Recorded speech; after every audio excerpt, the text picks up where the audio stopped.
Hello students, आज के lecture में हम देखने वाले हैं पीसमील डिस्ट्रीब्यूशन ऑफ कैश इस चैप्टर का आपका नेक्स्ट क्वेश्चन। तो स्टूडेंट्स, इसके पहले के लेक्चर्स में हमने ऑलरेडी इस चैप्टर का कंसेप्ट कवर किया था, जहां पर क्या स्टेप्स है हमारे इस सम को सॉल्व करने के, वो मैंने आपको स्टेप बाय स्टेप एक्सप्लेन किए थे। तो अगर आपने वो लेक्चर नहीं देखा है तो पहले इस लेक्चर को देख लीजिए कंसेप्ट का, ताकि आपको सम जो है वो अच्छी तरीके से समझे। कंसेप्ट के लेक्चर का लिंक आपको इस वीडियो के डिस्क्रिप्शन में भी मिल जाएगा। तो शुरू करते हैं अब इस क्वेश्चन के साथ। तो देखिए क्या दिया है इस क्वेश्चन में। तो यहाँ पर कहा है हम, तुम एंड सब were in partnership sharing profit and losses in the ratio 3:2:1। मतलब आपको पार्टनर्स का प्रॉफिट शेयरिंग रेशियो क्या दिया हुआ है, 3:2:1। दे डिजॉल्व द फॉर्म ऑन 31 मार्च 2018। तो एज डिस्कस स्टूडेंट्स, हमें यहाँ पर 3 स्टेप में सम करना होता है, राइट। सबसे पहले हम लोग बनाते हैं स्टेटमेंट ऑफ एक्सेस कैपिटल, उसके बाद order of liability, and third one है हमारा स्टेटमेंट ऑफ डिस्ट्रीब्यूशन। तो पहले हम शुरू करेंगे स्टेटमेंट ऑफ एक्सेस कैपिटल से। तो students, statement of excess capital के लिए मैंने आपको क्या कहा है कि आपको पूरे क्वेश्चन की ज़रूरत नहीं है। स्टेटमेंट ऑफ एक्सेस कैपिटल के लिए आपको प्रॉफिट शेयरिंग रेशियो चाहिए होता है, कैपिटल चाहिए होता है, और उसके अलावा अगर सम के अंदर रिजर्व या करंट अकाउंट है तो ठीक है, इतने अमाउंट से आप क्या कर सकते हो, statement of excess capital find out कर सकते हो। उसके बाद आप आगे के लिए बचा हुआ क्वेश्चन रीड करें, ठीक है। तो सबसे पहले यहाँ पर हमने देखा प्रॉफिट शेयरिंग रेशियो हमें 3:2:1 दिया है। सब में हमें कैपिटल दिया था तीनों पार्टनर्स का 50,000, 62,500 और 25,000। इसके अलावा सब में रिजर्व दिया हुआ है आपको 30,000 का। तो ये रिजर्व जो होता है वो पार्टनर्स में आपको डिस्ट्रीब्यूट करना होता है, तो इसकी हमें ज़रूरत स्टेटमेंट ऑफ एक्सेस कैपिटल के लिए होगी। तो फॉर्मेट बना लेते हैं। तो फॉर्मेट हमारा स्टेटमेंट ऑफ एक्सेस कैपिटल का कुछ इस तरह से है, पर्टिकुलर्स, फॉर्मूला और हमारे 3 पार्टनर्स के कॉलम। अब इसमें सबसे पहले हम लोग ले लेते हैं पहला इन्फॉर्मेशन जो हमें लेना है, हमारे यहाँ का फॉर्मेट फिक्स है। पहले हम लोग लेते हैं प्रॉफिट शेयरिंग रेशियो। तो यहाँ पर हमें पार्टनर्स का प्रॉफिट शेयरिंग रेशियो क्या दिया हुआ था, 3:2:1। तो हम क्या इसमें लिखते हैं हम 3, राइट। दूसरे का दिया था 2 और सबका दिया था हमें 1। इसके बाद हमें लेना होता है पार्टनर का कैपिटल का बैलेंस। तो यहाँ पे तीनों पार्टनर्स के कैपिटल के अमाउंट्स देखिए कितने दिए हुए हैं, 50,000। तो हम के इसमें लिख दिया हमने 50, तुम का दिया है 62,500 और हम सब का दिया हुआ है हमें 25,000। तो तीनों पार्टनर्स का कैपिटल उनके कॉलम में लिख दिया। अब इसके बाद आपको रिजर्व का अमाउंट जो है 30,000, उसे आपको तीनों पार्टनर्स में क्या करना है, प्रॉफिट शेयरिंग रेशियो के हिसाब से डिस्ट्रीब्यूट करना है। सो रिजर्व में हम क्या करेंगे, 3, 2 और 1 टोटल कितना होगा 6। 30,000 डिवाइड बाय 6 इंटू क्या करेंगे हम लोग 3, तो 15,000 आएगा। इंटू 2 करेंगे तो 10,000, इंटू 1 करेंगे तो 5,000। ओके, तो रिजर्व को हमने प्रॉफिट शेयरिंग रेशियो में डिस्ट्रीब्यूट कर दिया है। अब ये रिजर्व को आपको क्या कर देना है, कैपिटल में ऐड करना है। सो आपको एडजस्टेड कैपिटल मिलेगा। तो पहले आपका कैपिटल 50,000 था, उसमें आपने रिजर्व 15,000 ऐड किया, तो आपका एडजस्टेड कैपिटल आ गया 65,000। तुम के केस में अगर आप देखेंगे तो 62,500 प्लस 10,000 हो गया 72,500। और सब के केस में अगर हम देखेंगे तो 25,000 प्लस 5,000 क्या आएगा, 30,000। ठीक है, एडजस्टेड कैपिटल के बाद अब हमें क्या निकालना है, एक्सेस कैपिटल फाइंड करना है, राइट। तो उसके लिए हमें क्या लगेगा, यूनिट कैपिटल, बेस कैपिटल और प्रोपोर्शनेट कैपिटल। ठीक है, तो यूनिट कैपिटल कैसे निकालते हैं हम, तो यूनिट कैपिटल का फॉर्मूला क्या है आपका, adjusted capital divided by profit sharing ratio. So यहाँ पर जो आपके एडजस्टेड कैपिटल्स मिले हैं इसे हम लोग प्रॉफिट शेयरिंग रेशियो से डिवाइड करेंगे। सो 65,000 डिवाइडेड बाय 3 करते हैं हम, तो आंसर मिलेगा आपको 21,666.66 से आएगा। हमने इसको राउंड ऑफ करके 67 ले लिया। फिर 72,500 डिवाइड बाई 2 करेंगे हम, तो यहाँ पर वैल्यू मिलेगा आपको 36,250। और सबके केस में 30,000 डिवाइड बाय 1 करेंगे तो बैलेंस आ जाएगा यहाँ पे 30,000। यूनिट कैपिटल के बाद हमारा नेक्स्ट स्टेप है बेस कैपिटल। अब ये तीनों पार्टनर्स का जो यूनिट कैपिटल आपको मिला है, इसमें से जो सबसे छोटा वैल्यू होता है वो हमारा क्या हो जाता है, बेस कैपिटल होता है। सो 21,667 यहाँ पे सबसे छोटा है इन तीनों में, तो वो हमने बेस कैपिटल ले लिया। अब इसकी मदद से हमें प्रोपोर्शनेट कैपिटल निकालना होता है। प्रोपोर्शनेट कैपिटल का हमारा फॉर्मूला क्या है, base capital multiplied by profit sharing ratio करते हैं हम तीनों का। ठीक है, सो फॉर्मूला है base capital into profit sharing ratio. तो पहले हम के लिए अगर हम देखें, सो 21,667 इंटू 3 करेंगे हम, तो यहाँ पे वैल्यू आएगा 65,000। 21,667 इंटू 2 करेंगे हम, तो यहाँ पर वैल्यू आएगा आपको 43,334। और इंटू 1 करेंगे तो बैलेंस मिलेगा आपको 21,667। अब आपको एक्सेस कैपिटल निकालना है। तो एक्सेस कैपिटल क्या होता है आपका, जो आपको एडजस्टेड कैपिटल मिला था उसमें से आप प्रोपोर्शनेट कैपिटल क्या कर देते हो, माइनस कर देते हो। ठीक है, सो 65,000 माइनस 65,000 करेंगे तो यहाँ पे हम के केस में अमाउंट क्या हो जाएगा, नील। तुम के केस में अगर आप देखेंगे तो 72,500 डिवाइडेड बाय 40 माइनस करेंगे आप 43,334। 72,500 में से 43,334 माइनस करना है, तो यहाँ पे आपको बैलेंस मिलेगा 29,166। ठीक है, और सबके केस में 30,000 में से 21,667 माइनस कर देते हैं, तो यहाँ पर बैलेंस आ जाएगा आपको 8,333। इसके बाद आपको सेम चीज़ करना है कि ये जो बचे हुए दो हमारे पार्टनर्स हैं इनके लिए हम सेम चीज़ कंटिन्यू करेंगे। तो पहले प्रॉफिट शेयरिंग रेशियो ले लेंगे, तो इन दोनों पार्टनर्स का रेशियो खाली लेना है आपको, तो 2 और 1। अब इसके बाद वापस से हमें यूनिट कैपिटल निकालना है। अब हमारा जो कैपिटल रहेगा वो ये रहेंगे अमाउंट्स 29,166 और 8,333। इसी की मदद से हम यूनिट कैपिटल, बेस और प्रोपोर्शनेट निकालेंगे। ठीक है, सो यूनिट कैपिटल क्या होगा आपका, 29,166 डिवाइडेड बाय 2 करेंगे तो आंसर मिलेगा आपको 14,583, और 8,333 डिवाइड बाय 1 करेंगे तो आंसर सेम ही आएगा 8,333। अब इन दोनों यूनिट कैपिटल में से सबसे छोटा कौन सा है, 8,333, तो वो आपका क्या हो जाएगा, बेस कैपिटल बन जाएगा 8,333। अब इस बेस कैपिटल की मदद से हमें नेक्स्ट क्या निकालना होता है, हमारा न्यू प्रोपोर्शनेट कैपिटल। तो प्रोपोर्शनेट कैपिटल का फॉर्मूला क्या था हमारा, बेस कैपिटल को मल्टीप्लाई करना है हमें प्रॉफिट शेयर से। सो 8,333 इंटू 2 करेंगे हम तो वैल्यू मिलेगा आपको 16,666, और इंटू 1 करेंगे तो वैल्यू मिलेगा आपको 8,333।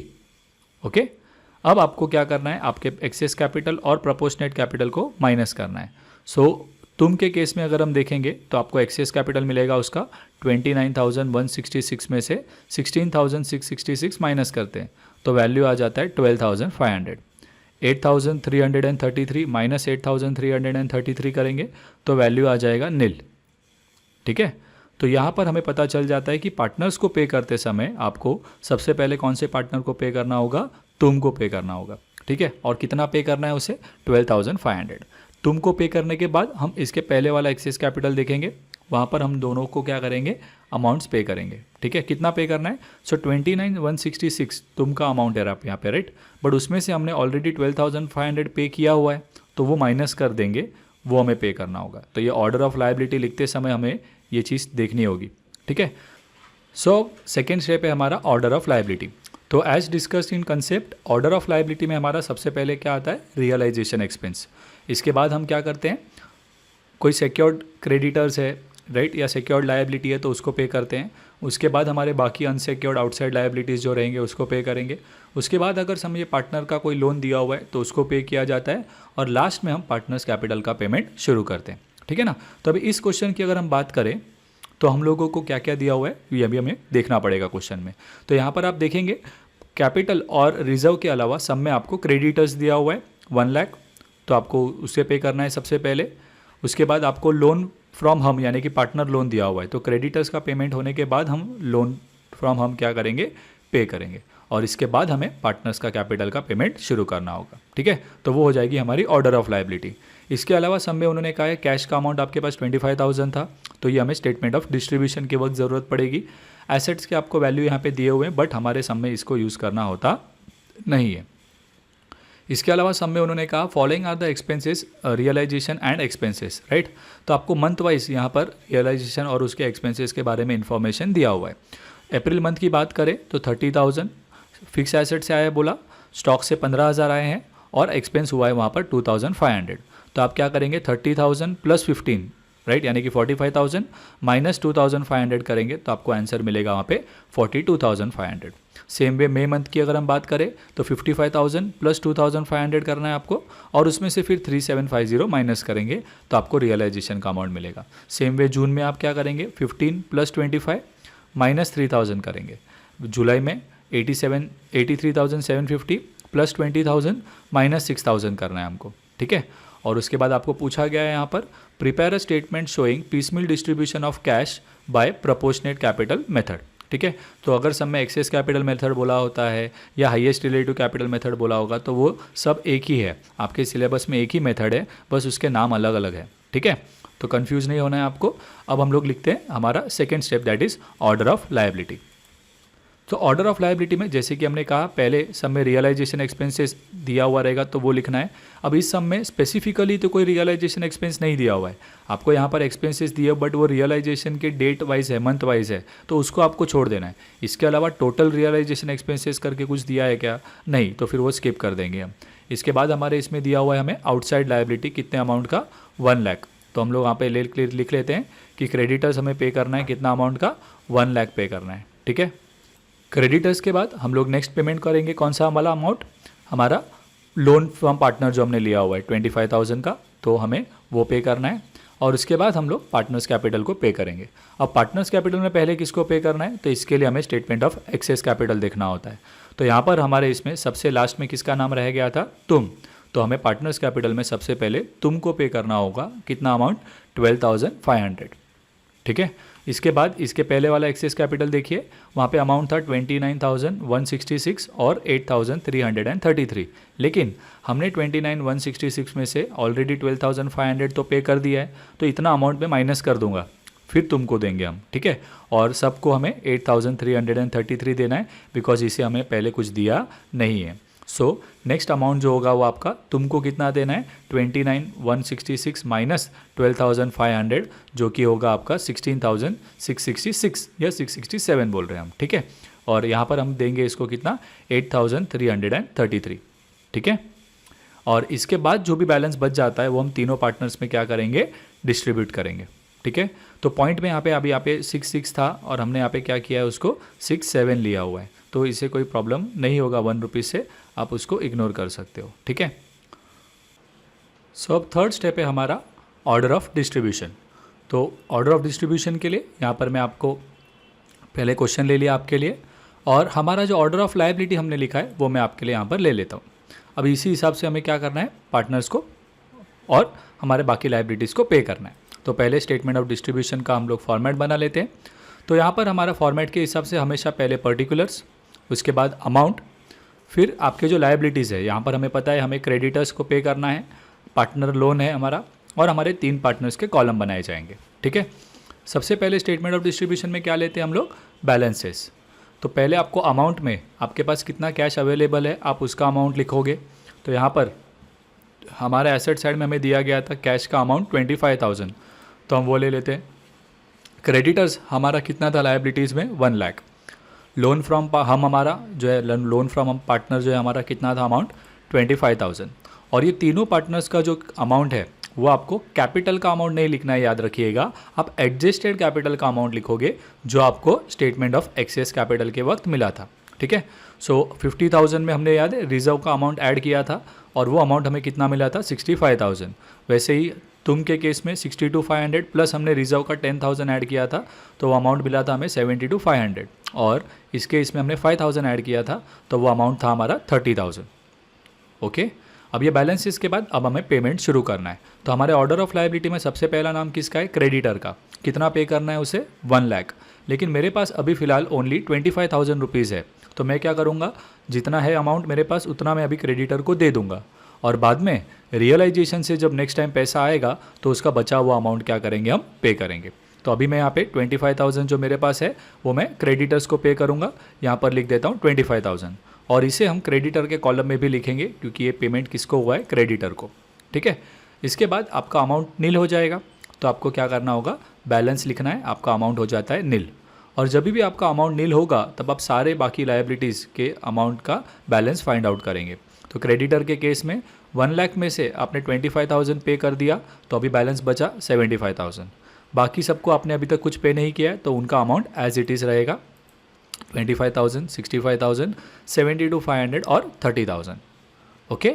इसके बाद आपको अभी रियलाइजेशन लेना स्टार्ट करना है। तो पहला रियलाइजेशन आपका कभी हुआ, अप्रैल 2018 में, तो वो ले लेते हैं हम लोग। अप्रैल 2018 भी आप मेंशन कर सकते हो इफ़ यू वांट। अब पे वो रियलाइजेशन में कितने पैसे आए, तो इसके लिए आप क्या करोगे, 30,000 फिक्स एसेट से आए, कहा उन्होंने स्टॉक से 15,000 और एक्सपेंस आपका 2,500 हुआ है। तो आपको क्या करना है, fix asset plus stock minus expense करेंगे आप, ठीक है। सो 30,000 प्लस 15,000 माइनस 2,500 करेंगे तो 42,500 मिलेगा। अब ऑर्डर ऑफ लायबिलिटी में हम कहाँ पर है, क्रेडिटर्स को पे कर रहे थे, पूरा पेमेंट हुआ है क्या उनका 1 लाख का, नहीं, लास्ट टाइम हमने उनको खाली 25,000 दिया है, अभी भी 75,000 पे करना बाकी है। लेकिन प्रॉब्लम क्या है, फर्स्ट रियलाइजेशन में हमारे पास अगेन पैसे कम है, हमें पे करना बाकी 75,000 है, लेकिन मेरे पास खाली कितना अमाउंट है 42,500। तो हम क्या करेंगे, ये पूरा 42,500 अगेन क्रेडिटर्स को ही दे देंगे, क्योंकि उनका लायबिलिटी अभी तक पे हो रहा नहीं है, ठीक है। और ये 42,500 अगेन मैं क्रेडिटर में लिख देता हूँ। और इसके बाद वापस से हमारा अमाउंट क्या हो गया, नील हो गया, तो हम लोग वापस से बैलेंस लिखेंगे, अमाउंट के कॉलम में लिखेंगे हम नील। क्रेडिटर्स की अगर हम बात करें तो 75,000 में से हमने 42,500 पे कर दिया है, तो अभी आपको बैलेंस आ जाएगा उसमें 32,500, ठीक है। फिर लोन फ्रॉम हम और बाकी सारे लायबिलिटीज़ को तो हमने कुछ पे नहीं किया है, तो इनके अमाउंट एज इट इज़ रहेंगे, ओके। इसके बाद आपको अप्रैल के बाद नेक्स्ट मंथ का रियलाइजेशन लेना है, यानी कि मई मंथ। अगेन सेम स्टेप्स करेंगे हम, 55,000 फिक्स एसेट का प्लस स्टॉक का 2,500 माइनस 3,750 करना है हमें, तो बैलेंस हमें अमाउंट मिलेगा 53,750, ठीक है। अब ये अमाउंट हमें मिला है, इससे हमें अगेन लायबिलिटी पे करना शुरू करना है। और हम ऑर्डर ऑफ लायबिलिटी में अभी तक कहाँ पर है, फर्स्ट पर ही है, क्योंकि क्रेडिटर का पूरा 1 लाख अब तक हमने पे किया नहीं है, राइट। तो क्रेडिटर का पेमेंट नील होने के बाद ही हम नेक्स्ट पर जा सकते हैं। तो क्रेडिटर का अभी कितना पेमेंट और बाकी है 32,500, और हमारे पास अभी मई मंथ के रियलाइजेशन से कितने पैसे आए हैं 53,750। तो मेरे पास अभी इतना पैसा है कि मैं क्रेडिटर का लायबिलिटी क्या कर सकता हूँ, कंप्लीट कर सकता हूँ। तो इसीलिए पहले हम लोग इसका 32,500 जो बचा हुआ है वो हम पहले पे करेंगे। तो पे टू क्रेडिटर्स 32,500, ठीक है। अब इसको अगेन क्रेडिटर के कॉलम में लिखेंगे। अब आप अगर देखेंगे तो 53,750 में से 32,500 माइनस करेंगे तो आपके पास पैसे बचेंगे, राइट। 21,250 रुपीज़ बचा होगा। अभी ये पैसा हमें आगे नेक्स्ट लायबिलिटी को पे करने के लिए क्या करना है, यूज़ करना है। हमारे पास अवेलेबल अमाउंट कितना है आप कैलसी पर लीजिए, लेकिन लिखेंगे नहीं हम, हर एक पेमेंट करने के बाद बार बार बैलेंस नहीं लिखेंगे, ओके। सो अगर आपके पास पैसे बच रहे तो उससे आप नेक्स्ट लायबिलिटी डायरेक्टली पे करने जाएंगे। तो अगर हम कैलकुलेशन करें तो 53,750 में से हमने 32,500 पे किया, तो हमारे पास कितना पैसा बचेगा 21,250 रुपीज़ आपको कैलसी पर आएगा। अब इस अमाउंट को आपको क्या करना है, नेक्स्ट लायबिलिटी पे करने के लिए यूज़ करना है। अब नेक्स्ट लायबिलिटी में आपका नाम किसका है, हम का लोन है, कितना 25,000, लेकिन 25,000 तो हमारे पास नहीं है, हमारे पास तो खाली 21,250 है। तो हम उतना अमाउंट अभी फ़िलहाल हमको दे देंगे और बाकी बचा हुआ अमाउंट हम नेक्स्ट रियलाइजेशन से देंगे। तो अभी फ़िलहाल मैं पे टू हम करता हूँ, कितना अमाउंट 21,250, और ये हम उसका लोन पे कर रहे हैं, इसीलिए इसको कौन से कॉलम में लिखेंगे, लोन फ्रॉम हम में लिखेंगे, ठीक है। तो हमारे पास जितना अवेलेबल अमाउंट था वो अमाउंट हमने क्या कर दिया, उसको पे कर दिया है। अब हमारा कैश का बैलेंस नील हो गया, तो अभी हम लोग बैलेंस लिखेंगे वापस से, कैश में लिखेंगे नील, और बाकी सबका बैलेंस हम निकालते हैं। तो क्रेडिटर की बात करें तो लास्ट टाइम बैलेंस 32,500 था, उसमें से हमने 32,500 पे कर दिया है, तो बैलेंस आ जाएगा उसका नील। 25,000 लोन का अमाउंट था, उसमें से हमने 21,250 पे कर दिया है, तो बैलेंस आ जाएगा आपको 3,750। बाकी तीनों को कुछ पे नहीं हुआ है, तो इसीलिए इनका बैलेंस एज इट इज़ रहेगा, ओके। इसके बाद आ जाते हैं हम लोग मई मंथ के बाद नेक्स्ट जून मंथ का रियलाइजेशन लेते हैं। तो जून मंथ के रियलाइजेशन में आपको कितने अमाउंट मिले हैं, देखिए फिक्स एसेट में आपको 15,000 मिला है, स्टॉक से 25,000, यानी टोटल हो जाएगा 40, और उसमें से 3,000 आपको माइनस करना है, तो आपको मिलेगा 37,000, ठीक है। अब इससे हम लोग वापस से लायबिलिटी पेमेंट शुरू करते हैं। तो लायबिलिटी में हमने देखा कि क्रेडिटर्स तो ऑलरेडी पे हो चुका था, लोन जो है वो हमारा हम का वो उसमें 25,000 था, लेकिन लास्ट टाइम हमने कितना पे किया था उनको 21,250 दिया था। अब हमारा खाली उनको कितना पे करना बाकी है 3,750, और मेरे पास 37,000 अवेलेबल है अभी। तो पहले मैं इनका ये लायबिलिटी जो बचा हुआ है वो मैं पे ऑफ करके कंप्लीट करूँगा, फिर मैं नेक्स्ट लायबिलिटी पे जाऊँगा, ठीक है। सो यहाँ पर हम लोग हमको पे कर देते हैं उसका 3,750, और इसे हम लोग लोन फ्रॉम हम के कॉलम में दिखाएंगे। अब अगर आप 37,000 में से 3,750 माइनस करते हो, कैलसी ले लीजिए, आप खुद से कैलकुलेट करेंगे, और एज आई सेड हमें उसको लिखना नहीं है, ठीक है ना। हम खाली हमारे माइंड में रखेंगे कि 37,000 में से मैंने 3750 माइनस किया तो मेरे पास अमाउंट कैलसी पर कितना आया होगा 33,250।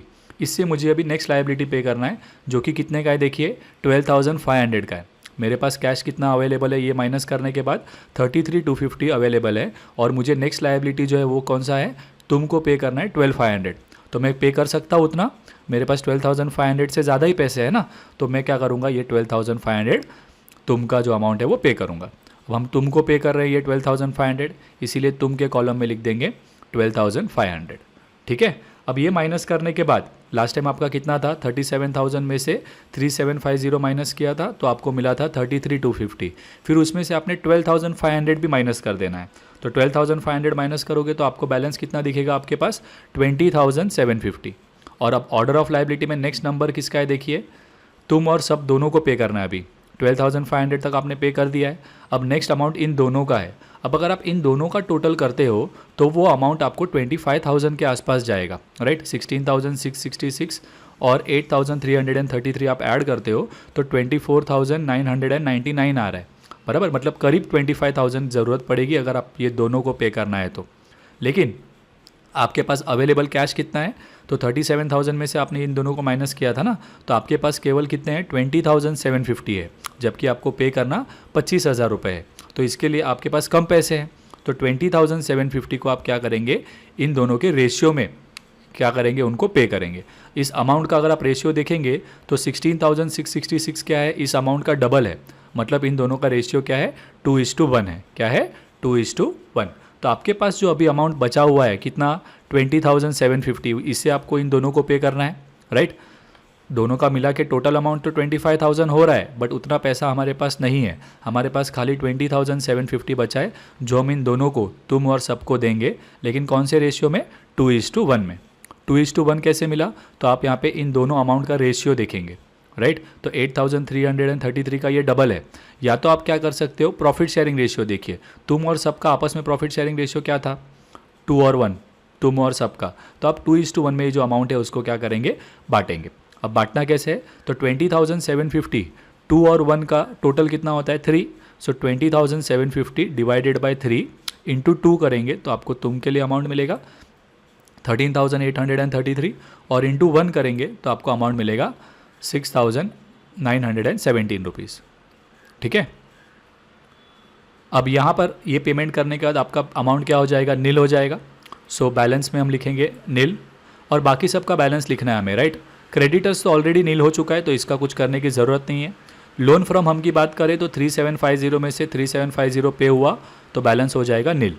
हमने अब तक कुछ भी पे नहीं किया है तो वो 65,000 ही रहेगा। तुम के केस में आपने उनको दो अमाउंट दिया हुआ है। सो 72,500 में से मैं 12,500 माइनस करता हूँ, फिर मैं 13,833 माइनस करता हूँ तो मुझे अमाउंट मिलेगा बैलेंस 46,167 और 30,000 में से फिर 6,917 माइनस करेंगे तो आपको यहाँ पर बैलेंस आ जाएगा 23,083 रुपीज़। ठीक है। अब इसके बाद आपको लास्ट रियलाइजेशन लेना है यानी जुलाई मंथ का। तो उसमें उन्होंने कहा था फिक्स एसेट से कितने पैसे आए हैं 83,750, स्टॉक से 20,000, तो टोटल अमाउंट हो जाएगा आपका 1,03,750 और उसमें से 6,000 आपको माइनस करना है। सो आपको जुलाई मंथ का रियलाइजेशन कितना मिल जाएगा 97,750। ओके। अब हम ऑर्डर ऑफ लायबिलिटी की बात करें तो क्रेडिटर्स को पे हो चुका था, लोन हो चुका था, तुम का अमाउंट 12,500 हमने पूरा एक साथ ही दे दिया था। अब हम लोग ये पे कर रहे थे तुम और सबका अमाउंट। तो लास्ट टाइम इन दोनों अमाउंट का टोटल 25,000 के आसपास जा रहा था, लेकिन हमने खाली उनको कितना पे किया 20,750, राइट। तो ये आप कैलकुलेट करेंगे कि ये दोनों का टोटल अगर मैं करता हूँ तो 24,000 कितना आ रहा था आपको 999, बराबर।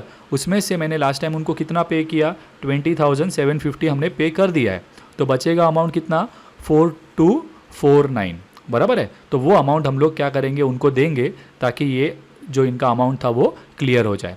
ठीक है। तो 4,249 कहाँ से आया आपको समझा, आपका दोनों मिला के टोटल अमाउंट 24,999 होता था, उसमें से आपने लास्ट टाइम इनको 20,750 पे कर दिया है, तो इतना अमाउंट अभी पे करना बचा है और ये हम आराम से पे कर सकते हैं क्योंकि हमारे पास 97,750 रुपीज़ है रियलाइजेशन से आए हुए, राइट।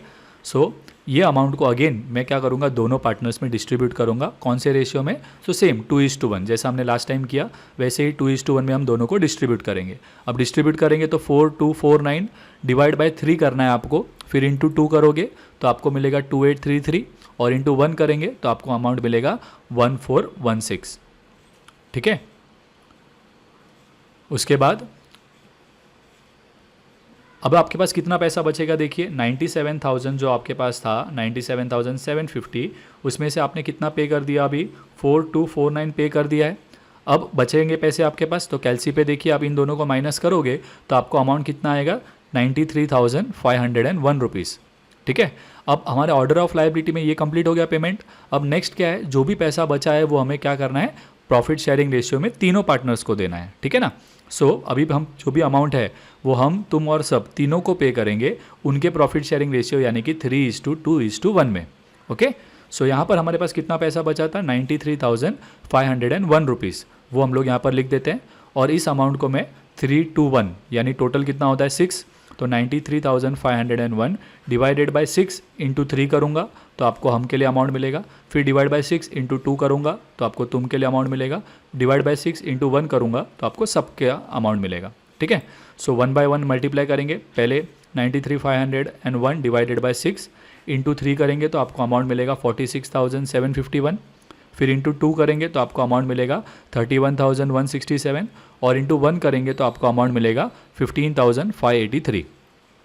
ठीक है, तो अब हमारा अमाउंट पूरा कंप्लीट हो गया, हमने सारा पैसा यूज़ कर लिया है, तो अब हमारा बैलेंस नील हो जाएगा। तो यहाँ पर बट अगर आप देखेंगे मेरे पास पैसे बचे नहीं हैं, बराबर, और हमको देना था टोटल 65, बट हम दे कितना पाए उसको, 46,751 ही दे पाए हैं।